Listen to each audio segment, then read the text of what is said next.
Alright guys, let's start off by taking a look at our mastermind skills we're going to be taking. First thing we're going to take is the first rank of combat medic.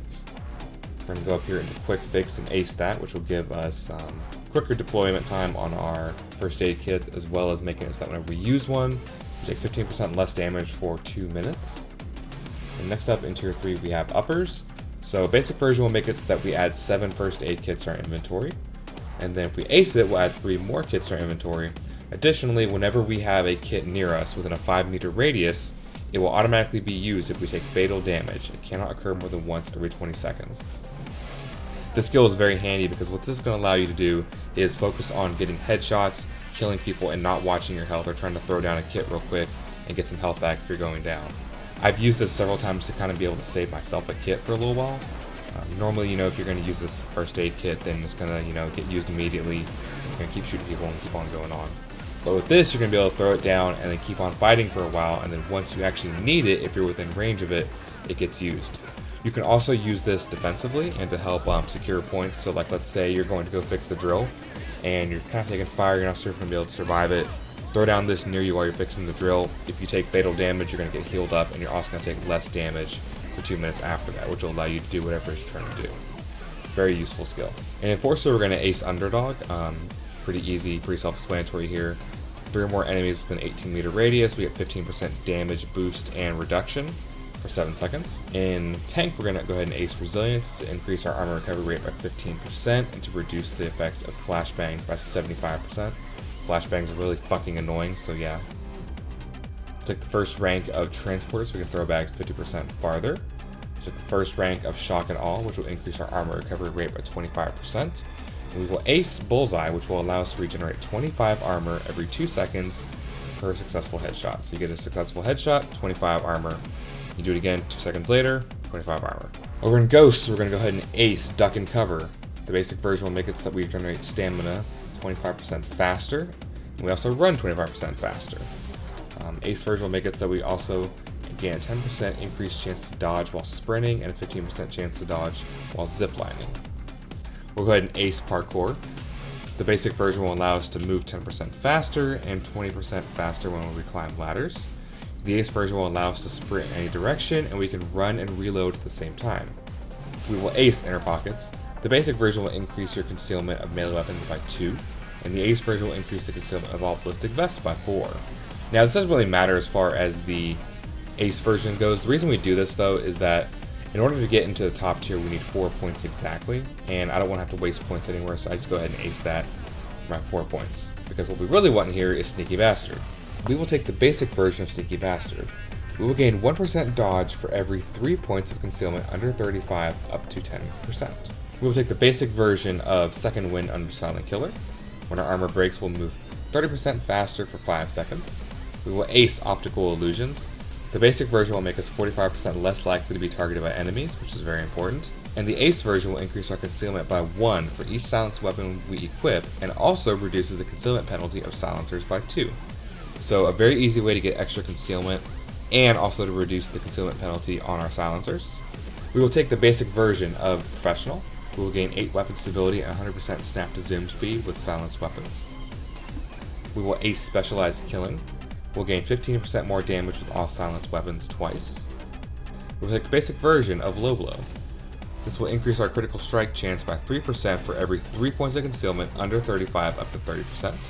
And last but not least, we can invest points into Unseen Strike. So Unseen Strike here is a little bit overkill in some situations. This one I feel like is totally optional here. You could totally stop at Low Blow and save yourself 12 points to put elsewhere. But if you want to go ahead and go totally overkill with your crit chance, then go ahead and ace this and bring it with you. And last but not least, we move over into Fugitive, and we're going to go into Gunslinger. We'll take the basic version of Equilibrium to decrease the time it takes to draw and holster pistols by 80%. We will ace Gun Nut to give us 5 more bullets in our magazine, and to also increase our rate of fire by 50%. We will ace One-Handed Talent to give us a total of 15 more damage on our pistols. We will ace Desperado. The basic version will make it so that each successful pistol hit gives us a 10% increase in our accuracy bonus for 10 seconds and can stack up to 4 times. And the ace version will allow us to reload our pistols 50% faster. And last but not least, we will take the basic version of Trigger Happy. For every hit with the pistol, we gain a 20% damage boost that lasts for 2 seconds and stacks up to 4 times. So these are our skills that we're going to be using. I want to go ahead and say this though, there is an alternate way to run this if you don't want to use pistols. And go ahead and pull all these points out here and go over into Enforcer, and we can actually do a build something like this. So with this we have the basic damage boost and the reload speed, and then we have Overkill so we can gain a little bit more damage on that. I would suggest running this with AP slugs. So if you're going to use this build and you want to use a shotgun instead, I would suggest maybe the Raven shotgun for your primary, and your secondary can be like HE rounds or whatever you want to use for that. I've tried it both ways. I have footage of both ways that you guys are kind of seeing. I prefer the akimbo way. I feel like the ammo holds up a little bit better than the shotgun way does, but either one works just fine. The main thing though is to make sure you keep your concealment down. You can do it with both build types. But for all intents and purposes, the way I'm posting this build is going to be using the pistol skills. When it comes to your weapons, I prefer the Shimano Customs. They balance really great damage with accuracy and stability, as well as being highly concealable. You can also use the cross kills if you prefer those, but I like Shimano Customs. I can actually take the Jungle Ninja Suppressor with these, which is the best of the suppressors. I can do a concealment stat boost, I can do the combined module, I can do extended mags, and I can also do the slide and have 3 concealment. I bring the Judge shotgun as my secondary. It does 207.9 damage with HE rounds, which is pretty phenomenal. It's a very serviceable weapon. It's great to pull out in a pinch. You need to kill a dozer, knock off some armor, kill a few guys here or there. It's whatever, you know. It works really well though. Alternatively though, you can also opt to take the China Puff grenade launcher. And if you play your cards right with your Shimano Customs, you can actually do that with 3 concealments. So we're going to do size doesn't matter. And we'll go ahead and pull the magazine out of that. And we will do the micro laser, which gives us 3 concealment with a fucking grenade launcher. Pretty ridiculous. Of course, making sure you take the stock off of that. So yeah, 2 ways to run it. I prefer the HE rounds with the tricked out Shimano Customs, but with the grenade launcher, it's pretty fucking fun too. When it comes to our perk deck, we're going to be taking the Rogue perk deck. You could do Crook with the lightweight ballistic vest as well. That would work too, but that's going to be a separate build. I'm going to do a Crook build. But for this build right here, I'm using Rogue. So Rogue is pretty self-explanatory. All these skills in Rogue have to do with dodge. So you have 10% dodge from subtle. You have over here from evasive 15% dodge. Shadow Warrior gives you 15% dodge. You have from elusive, you're 15% less likely to be targeted when you're close to your crew members, so they'll get shot instead of you. Sucks to be them. And then Killer Instinct will make it so that all your weapons have a 25% chance to pierce enemy armor, and will increase your weapon's swapping speed by 80%. So you guys know what time it is. We've gone through the skills, we've gone through the weapons, we've gone through the perk deck. It's time to hop in game, see some footage, shoot some people, and I'll give you guys some tips and tricks as we go along as to what works and kind of what doesn't when it comes to running a low concealment dodge build. After having put in about 3 hours, 4 hours or so playing dodge in update 100, I've come to the conclusion that it's probably not really nerfed. Some people have been saying that, you know, it's been nerfed, that you don't have the extra dodge from crouch or whatever that you used to have. Is that I wouldn't say it's really nerfed. It's still viable. You just have to be very careful with it. You have to be very smart about it. You have to remember that you're not invincible, right? It's called dodge for a reason. You have a chance to dodge, right? You have about a 50% chance to dodge a hit. So you're either going to get hit or you're not going to get hit. So you're literally just rolling the dice every time somebody takes a shot at you.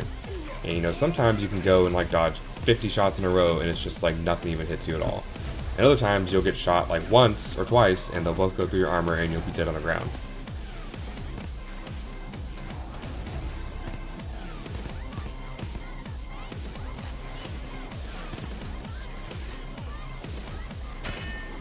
It's a high risk, high reward playstyle, and if you want to do it well, you're going to have to be smart. Don't try and dodge everybody, don't try and tank everybody. Use cover like you would normally.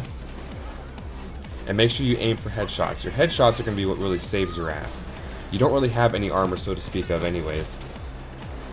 But with acing Bullseye, you're going to be getting 25 armor back every time you get a headshot. You can do this every 2 seconds. So that's going to help buffer against some of the damage that will inevitably get through your armor.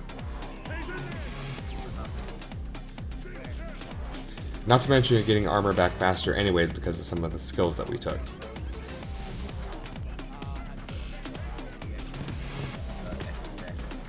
With this build, you have a lot of crit coming from Unseen Strike and Low Blow. For those of you guys that are watching closely, every purple hit marker that you see is a critical hit.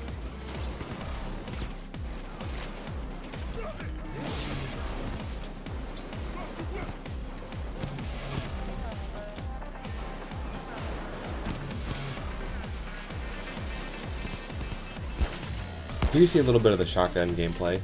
I was enjoying playing with the shotgun actually. All the footage here has been on Death Wish, so it's working on Death Wish as well. I was using AP slugs in the Raven shotgun, and then for the secondary I was using buckshot in the GSPS. It worked very well. I wouldn't say it worked necessarily better or worse than Akimbo. The ammo felt like it was just a tad bit worse than with Akimbo, but also you kind of have the luxury of being able to hit multiple targets with a buckshot shotgun. So if you do that, you can hit like 2 people or 3 people, and you're basically gaining quite a bit of ammo from that little exchange there.